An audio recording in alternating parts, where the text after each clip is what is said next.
After a few days exploring Sevilla, we decided to slow things down and head deep into the Andalusian countryside. For the next part of the trip, we stayed in a beautiful hacienda surrounded by olive groves, explored nearby whitewashed villages, and of course, tried plenty of local food.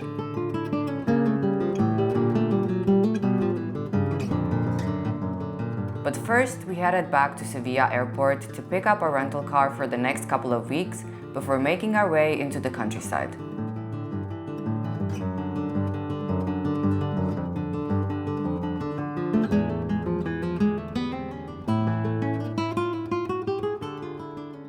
Hi guys, we are in the Andalusian countryside in the middle of the olive groves, as you can see. And this is gonna be a slower type of vlog. We rented out a car after finishing our Sevilla vlog and drove about 2 hours to get here, and it's absolutely beautiful. So we are now in a very old hacienda. This is literally the equivalent of what a masseria would be in Italy. It's a really old property tied either to farming or to olive oil trading in some sorts. This one, I'm absolutely convinced it had to do something with olive oil, because literally everywhere we look, 360 everywhere, it is just olive groves. It's absolutely incredible. And incidentally, or probably not, the best olive oil in the entire world comes from exactly this region here, which is UNESCO-recognized. For a while, we didn't even know this place existed, not the hacienda itself, but like this region. I didn't even know there are so many olive groves here. Exactly, and I'm sure many of the international travelers don't either, so we are super excited to explore an area that is definitely not overly touristy, and actually see some really beautiful small towns and villages. And we're going to do exactly that today. We're going to the biggest town close to us, which is about half an hour drive away. And also, if we have good enough weather in the upcoming days, we do have a list of smaller, beautiful, beautiful villages around.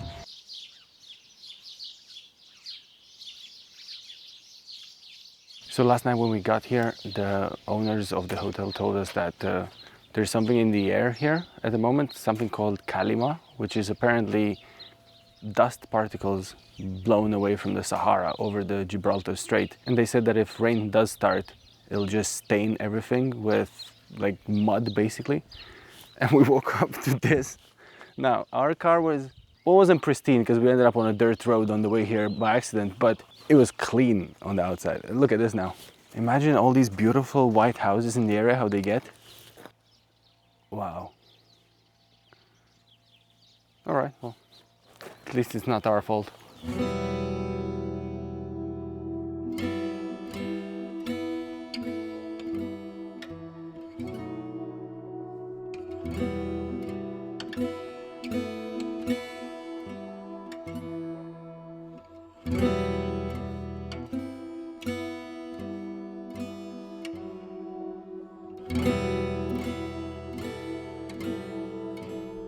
We just arrived to Priego de Córdoba, which is the largest town near where we're staying, and apparently it's known for the best olive oil. So we are starting in Barrio de la Villa, or Villa, I'm not sure, which is the old Moorish quarter and the oldest part of this town.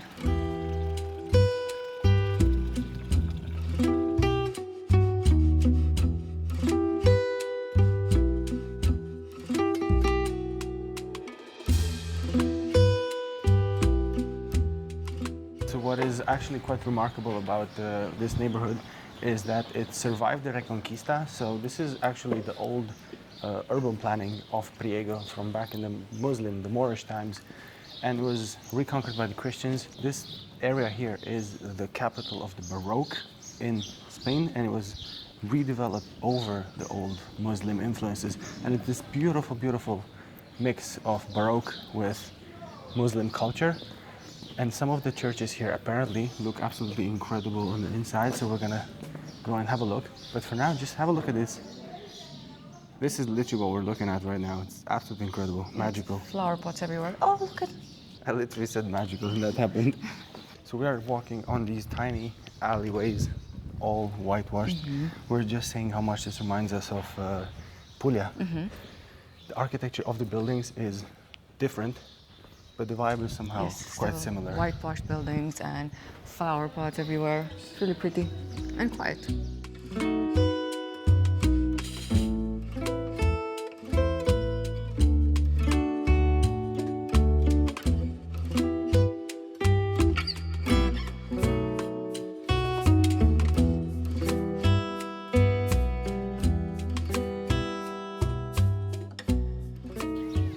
Look at this. I was gonna sit down for this segment, but look, it's orangey, it's yellow. Suit. beautiful spot. We found Balcón de Adarve. Look at the views here all over the countryside, the olive groves. So this balcony here, this is built on the old parapet of the defense walls of the old town. It literally kind of surrounds Barrio de la Villa here, and it offers some of the most incredible views. This is apparently a great spot to watch sunset. We're not going to be here for sunset, unfortunately, but the sun is not too strong now. I'm guessing normally at midday in summer here, there's no reason for you to be here, but this is unbelievable. I really like the views. There's a beautiful park here with orange trees and statues and all kinds of stuff. And we are now walking towards the two main Baroque landmarks of Priego de Córdoba.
Okay, we just left the church. We were in a church of La Asunción. We rushed to get there because they were supposedly closing, which they weren't. We wanted to see I think it's called Capella Sagraria. Might be getting that wrong, not sure. But anyway, it's this little chapel inside the church. The church is gorgeous, but the little chapel is... It's not little. Yeah, I mean, it's not a little. It's just like a side entrance from the main church. It is absolutely unbelievable. The amount of intricacy. I think they call it stucco. Those Baroque carvings on the walls. Absolutely impressive. Okay, so I looked it up. Why the patios in the gardens are so beautiful here. And apparently, since 1921, there's a competition of who has the most beautiful patio here. Oh. And it's a UNESCO World Heritage site? Not a site, but like cultural thing. So supposedly every year everyone competes and it's like this pride thing.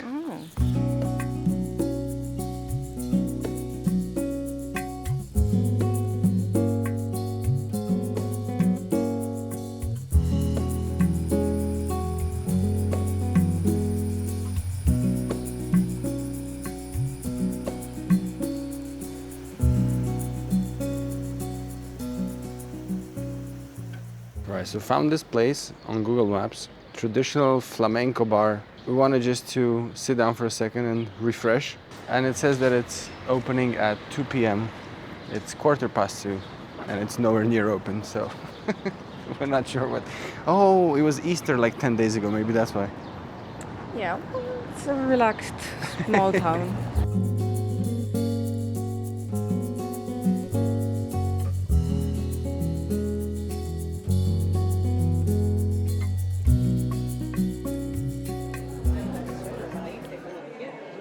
She's watching TikToks. I get my daily dose of animal TikToks from her. Can we learn how to say the word vale? Yes, you say that in any social interaction. It means everything and anything. At the same time. Is that enough to order? Vale. Do you like that? Vale. Okay, so we sat down at Taberna Aguernica. This is one of the better tapas bars in Priego. Obviously the flamenco bar was still closed, so we don't know if that's ever going to open again. Yeah, it's on a side street and the town itself is quiet, but this taberna is buzzing, it's full of people. We got a wine here, an alcohol-free beer here, and some tapa snacks. And we're also getting one traditional dish to Córdoba that we didn't eat in Sevilla. So it's something that we haven't tried yet.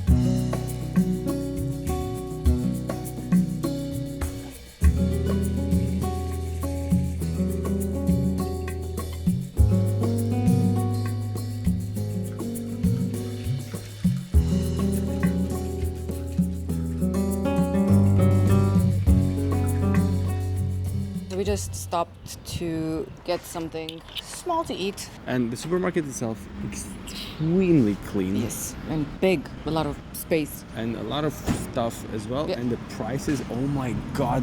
Obviously, we are in the olive oil country. And I understand why olive oil is so well priced here, but it's like 3 times less expensive than London. And also, everything else is just really, really affordable. And not affordable to the point where you would say, yes, but the buying power in the UK is different. No, it's well below what it should be by comparison. It's really, really good. Yeah, and so many fish options, I don't know. And everything. healthy stuff, really good healthy stuff. In England, if you want to eat healthy food, it costs you an arm and a leg, or at least an arm. Yep. And over here, like, you can eat very, very well at home with not too expensive. Yeah. Actually, it reminds me of Italy, because Italy is a bit like this as well. Anyway, we're gonna get in the car, drive home, hang out over there. Then go to dinner in a very beautiful village.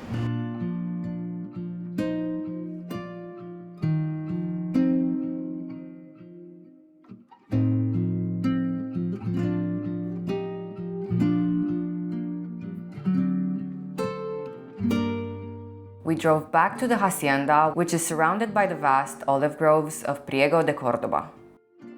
This landscape is home to one of Spain's most celebrated olive oil regions, known for producing some of the highest quality olive oil in the world.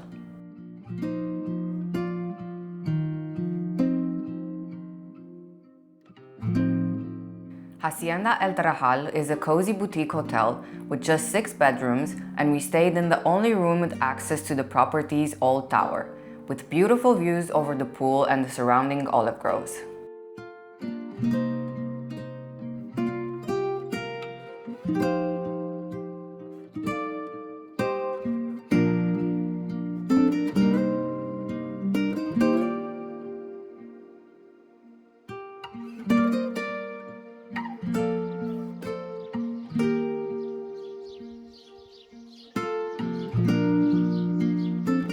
The outer spaces are really thoughtfully designed, with different lounge areas, a place for guests to prepare and enjoy their own dinners, and even a well-stocked minibar. But the real showstopper is the pool, beautifully designed, peaceful, and completely surrounded by nature. Sadly, we visited in early April, so the water was still a little too cold to properly enjoy it, but from May to October, this must be an amazing place to slow down and unwind.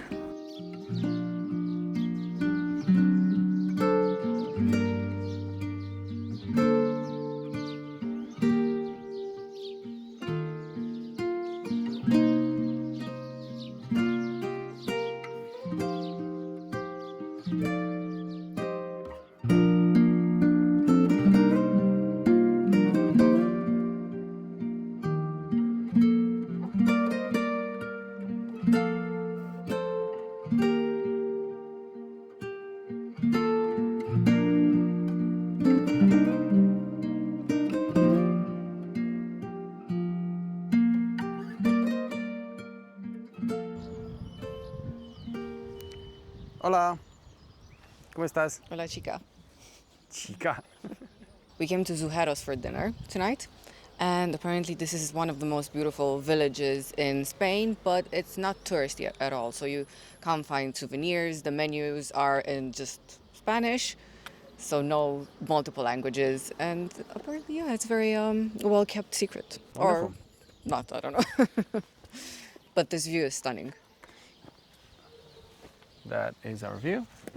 So Andalusia has many whitewashed villages like this. Well, not like this, but they do have many. And actually we're gonna go now for dinner to a restaurant that is set right beside that really old fortress over there. That is an Arab fortress from the 9th century. So about 1200 years ago. And it's still standing. Barely, Well, but kind still. of. But the landscape is very, very impressive. Again, loads of olive groves everywhere. This whole area has so many olive groves. I've never seen so many olive trees, ever.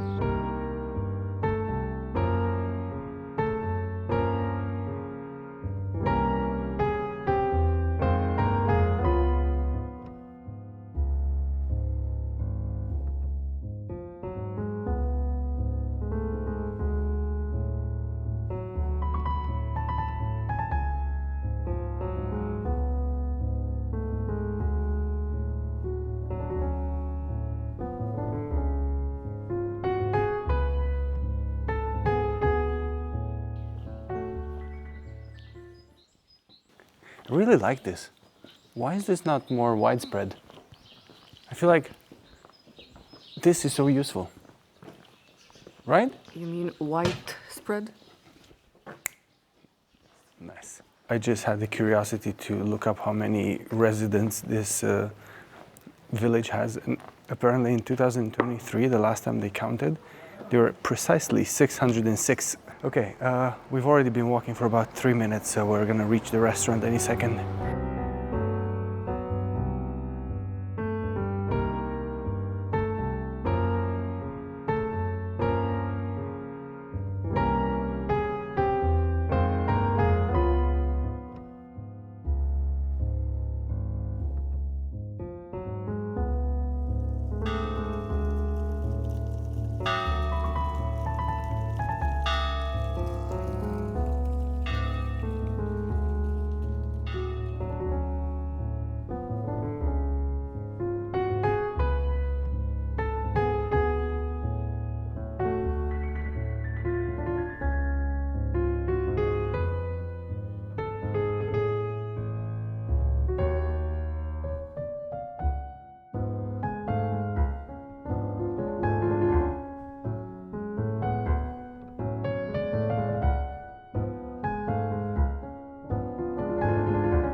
I don't think I will ever get used to eating dinner this late. I was sleeping at the table.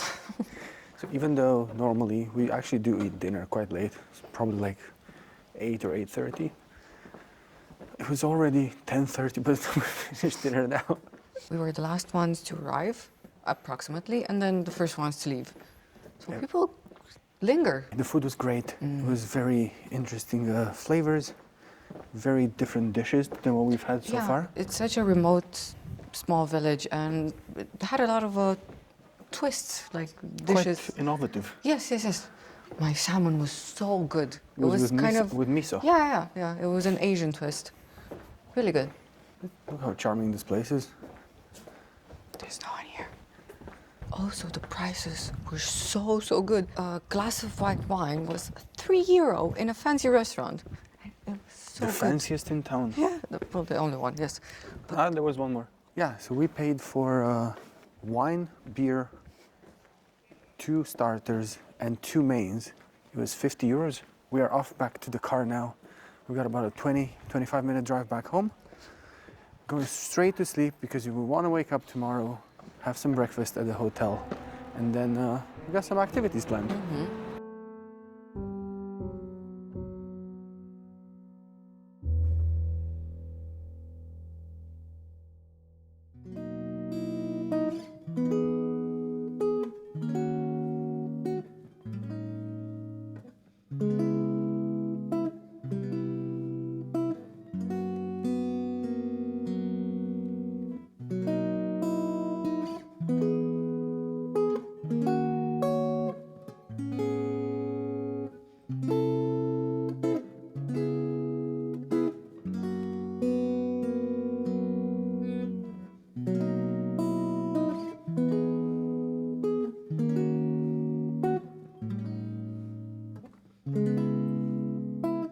After breakfast, we got back in the car and headed towards our next stop.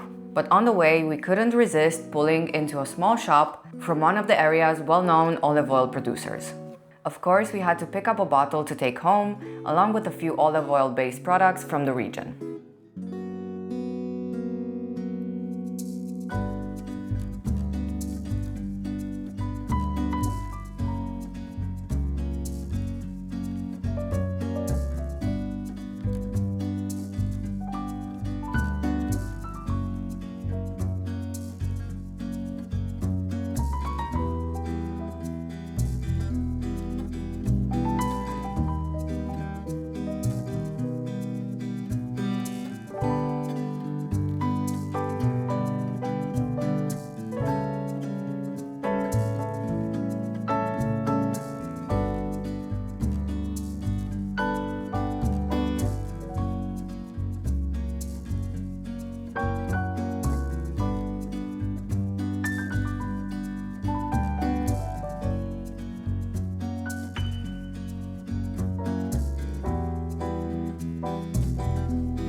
It is windy. And cold. Exactly, and it is a lot colder than we thought it would be when we came here. But we made it. We are in Iznájar, and look at this incredible view that we have. This is a tiny village in the middle of Andalusia, and we are right beside the largest reservoir lake in the region. This was only built in the 60s, so before that this was just farmland. And this lake here has several functions, but mainly it is to regulate the extreme weather in the area, because sometimes they do get a lot of rain all at once, and this is kind of where it stores to then be distributed later, gradually whenever they need it. Also because they do get very extended drought periods, sometimes that, you know, they last months or even years in some cases. So they use this guy here to actually... This guy. This guy. And also this gives drinking water, I think, to about 200,000 people. Even to us? I think, yeah, because we're gonna go eat something, and if they give us water, it's probably from the lake. Okay. Beautiful view. You have the lake surrounding this village. We did say that this is one of the most beautiful villages in Spain for a good reason. It's not necessarily just this, but as you've seen yesterday, people in this area, in the region of Córdoba, take a lot of pride in the flowers that they have displayed on the walls of the town and the villages and so on.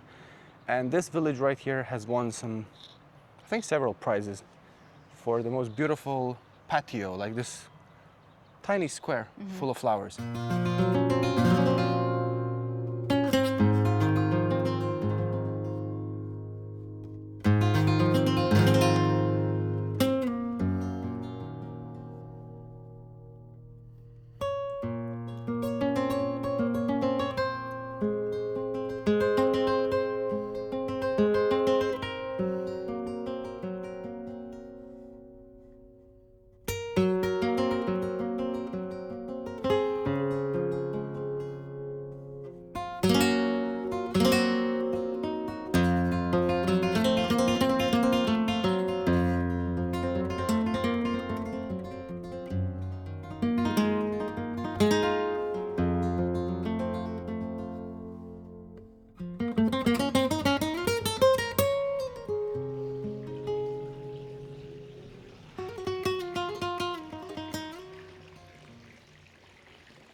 This is kind of crazy.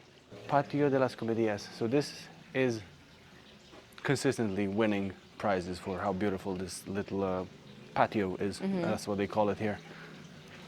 And we have some souvenirs there, right? I think Yeah, it's like a souvenir donation shop. box. They say if you come here and you admire it, you should.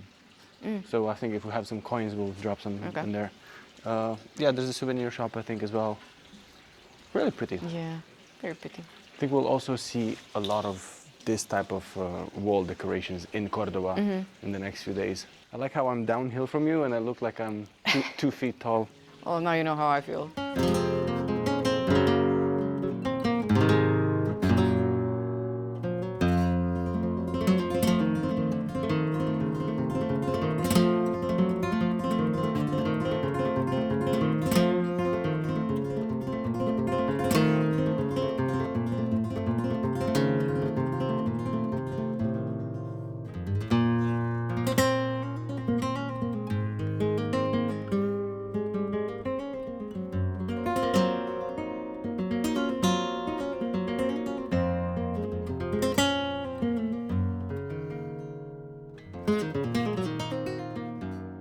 Patio de las Comedias was such a beautiful surprise, such a hidden gem. And not just the patio itself was a hidden gem, I think this whole village is a hidden gem. Apparently it's called de las Comedias because in 1531, after the Christian reconquest of the area, they started sort of like a theater spot over there. So they would put on plays and obviously probably mainly comedias. But before that, it used to be a Moorish marketplace. Oh, look at that. Oh, wow. See, that's the nice thing coming to these villages that no one knows about. I mean, some people know about them because that's how we found out about them, but you just find random, really beautiful spots. Okay, so now we are going to grab some food. Hopefully it's not closed, this spot. And apparently it's owned by Brits. Let's Hopefully see. it's not fish and chips. Hopefully.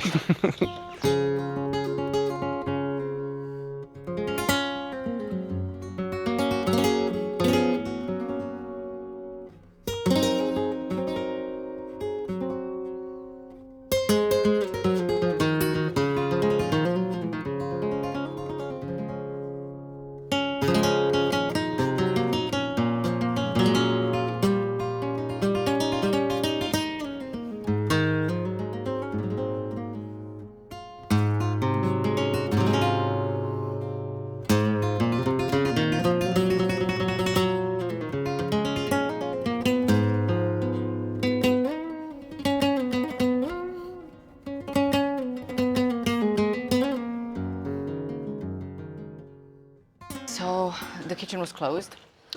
And we just ended up having some cheesecake, which was very good. It was Basque cheesecake. That's the one with no biscuit at the bottom. Yes. Everything came down to 13 euro. Yeah, we paid 13 euros for Laura's glass of wine, my alcohol-free beer, my coffee, and the cake. And this was kind of a posh establishment. This is by far the poshest in the Super town. affordable, yeah. We just heard a rooster from one of the apartments. I mean, that's an interesting pet. It's a bit annoying for the neighbors, probably. If ever you are in the area, look up the village of Montefrio. We really wanted to get there. There's this fantastic viewpoint that has been named by National Geographic as the most beautiful viewpoint in the world at some point recently. So that's a great place to go to. It's about an hour from us. But sadly, if we go there and then try and make it home, it'll just be too late. Yeah. So we decided to go back to Priego because, well, it's a bigger town. They have more options for food. So we're gonna grab some early dinner there. Mm-hmm. And then go home, back up, and tomorrow we're going to our next destination.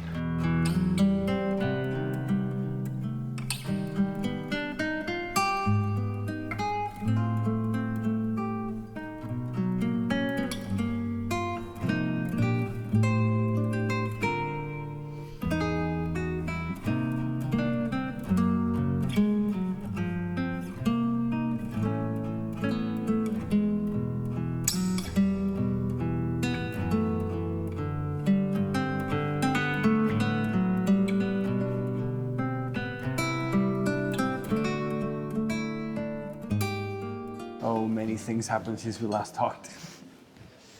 Okay, so we are now in a countryside, remote hotel, country house kind of thing that has a restaurant as well. So we went to Priego. We walked around for a bit, and 3 restaurants that we wanted that, according to Google Maps, they were open. Turns out they were not open. I feel like this is one of the things you need to really come to terms with if you travel in these more remote areas, that more often than not there will be misunderstandings with opening times. It can happen. But Yeah, and you have to adapt to this way of life. yes, and They do eat their dinner very late, and it is what it is. it is what it is. The restaurant El Piloncillo, I think it's pronounced. Again, quite empty. I mean, it's early. By early, I mean 8 p.m. because that is very early. But it has this really beautiful inner courtyard here we're looking at right now. It's obviously an old country house from back in the Moorish times, I think, or at least it was somehow redone in that style, because this sort of inner courtyard, like a Medina, it's so beautiful. We were just saying that this is our ideal home layout, just this inner courtyard, and you don't need anything else. It remains clean, it's covered from the rain, and it's so beautiful.